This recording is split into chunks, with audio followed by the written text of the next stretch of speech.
Alors, premier problème important à comprendre de la classe à la table. Qu'est-ce que ça veut dire? Bah, imaginons qu'à un moment dans mon modèle objet, j'ai une classe département avec 3 attributs, numéro, nom, lieu et puis une méthode qui est ajoutée employé. Je vais devoir me poser la question, bah, quelle dans quelle structure de ma base de données relationnelle je le crée? Ce qu'on voit, c'est qu'on a une sorte de mapping qui paraît relativement naturel. Bah, si j'ai une instance de la classe département, j'ai envie de le stocker dans une ligne de la table département, c'est-à-dire que si mon département, il a comme numéro 2, comme nom, qualité, comme lieu, siège, eh ben, on va avoir envie d'avoir une ligne dans notre table département avec la première colonne qui a pour valeur 2, le nom qui a pour valeur qualité, le lieu qui a pour valeur siège. Donc ce mapping paraît relativement intuitif de passer d'une classe à une table. Donc on va être capable, bah, si c'est intuitif, une fois qu'on a notre modèle objet, d'être capable de générer automatiquement le schéma de base de données, par exemple une fois qu'on a la classe Java, en générant cette partie create table et puis les différentes valeurs des colonnes. Une information qu'on n'a pas par contre, eh ben, c'est cette information-là qui joue le rôle de clé primaire dans notre application. Ça, on va voir que c'est une information qui nous manque. Elle nous manque pourquoi? Bah parce qu'il va falloir réfléchir à comment on identifie les objets. C'est quoi le problème? Dans un langage objet, pour savoir si deux objets sont identiques, en fait, tout ce qu'on va comparer de base, c'est l'emplacement mémoire de ces objets.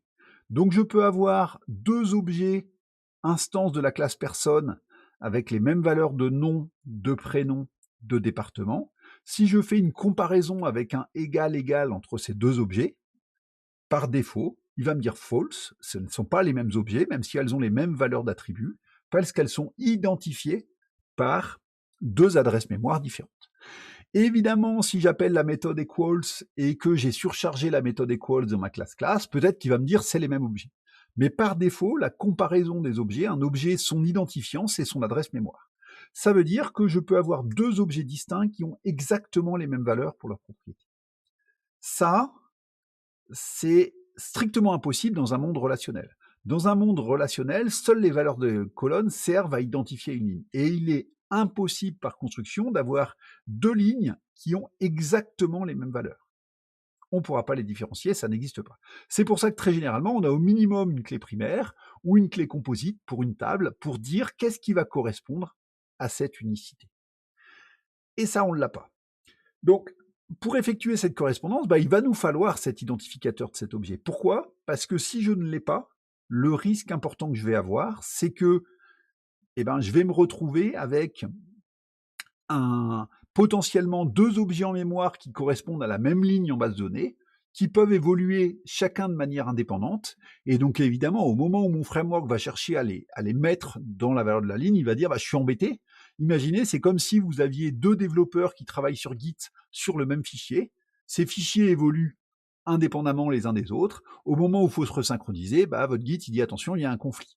Là, ça va être la même problématique. Ce qu'on va souhaiter absolument, c'est éviter ça. C'est-à-dire qu'il va falloir faire en sorte que si je travaille sur ce même objet, je travaille sur ce même objet en mémoire et j'ai un mécanisme de cache pour garantir ça. Donc, ce qu'on va utiliser, c'est un identificateur pour travailler là-dessus. Alors, peut-être des fois, dans vos formations précédentes, on vous a dit utilisez des identificateurs métiers, faites des clés composites complexes, etc. En fait, dans le monde du mapping relationnel, on fait assez peu ça.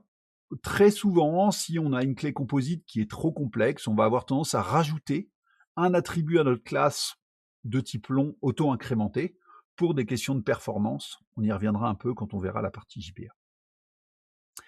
Donc, le but, c'est vraiment d'éviter, grâce à cet identificateur, que deux objets, deux lignes de la base de données, de la même ligne de la base de données soient représentées par plusieurs objets en mémoire.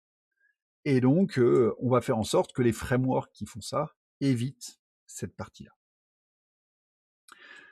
Imaginons en effet, je gère une application de gestion qui gère des produits, j'ai un projet P1 de la classe produit avec le code S03, il est créé en mémoire à l'occasion d'une navigation à partir de la ligne de facture parce que j'ai acheté 3 exemplaires de ce produit-là, et puis j'ai une autre requête qui vient récupérer ce produit-là directement en me disant donne-moi les produits qui sont encore en stock, par exemple. Si j'ai 2 objets en mémoire, bah, le risque, c'est que par exemple, je fasse évoluer le stock de ces 2 objets différemment et donc je vais avoir un conflit au moment où je vais vouloir les stocker en base de données. Donc, qu'est-ce que font tous les frameworks? Bah, tous les frameworks vont mettre en place automatiquement pour vous un mécanisme de cache qui vont faire en sorte que bah, il va, avant d'aller réellement chercher l'objet en base de données, il va vérifier s'il l'a pas déjà récupéré. S'il l'a déjà récupéré, il va vous récupérer, il va vous redonner ce même objet. Il aura peut-être mis à jour les valeurs si la base de données a évolué, mais ce sera la même référence vers le même objet. Et donc, dès qu'on va passer par une navigation, une recherche, etc., ben, on va d'abord passer par le cache pour savoir s'il y a besoin de recréer un objet métier ou si cet objet métier a déjà été créé. D'une manière générale, donc ça c'est pour donner un peu de vocabulaire, on peut avoir des notions d'objets embarqués, ça veut dire qu'on n'est pas obligé d'avoir exactement un mapping 1-1, une correspondance 1-1 entre le modèle objet et le modèle de la structuration de la base de données. On peut par exemple vouloir avoir 2 classes, une classe étudiant comme tout à l'heure, une classe adresse, et en fait dans la structuration de la base de données, avoir une seule table avec évidemment les colonnes de la classe adresse qui se retrouvent, enfin pardon, les attributs de la classe adresse qui se retrouvent comme des colonnes de la classe étudiant. Ça pose pas de problème. On utilise ce qu'on appelle la notion de classe embarquée. Donc voilà, une classe adresse qui n'a pas de correspondance sous forme d'une table, mais les attributs de la classe adresse vont être insérés dans la table qui représente la table client. Les objets de la classe adresse n'ont pas d'identification liée à la base de données. Alors, juste pour montrer très rapidement ce que ça va donner, on y reviendra après sur JPA, ce que ça veut dire, c'est que sur mes objets métiers, à un moment, je vais identifier un attribut qui va jouer le rôle d'identification. Et donc, je vais venir rajouter une métadonnée pour dire c'est ça l'identifiant de ma base de données, ce qui va lui permettre, quand il crée, par exemple, le schéma base de données, de décider quelle est la clé primaire de ma table.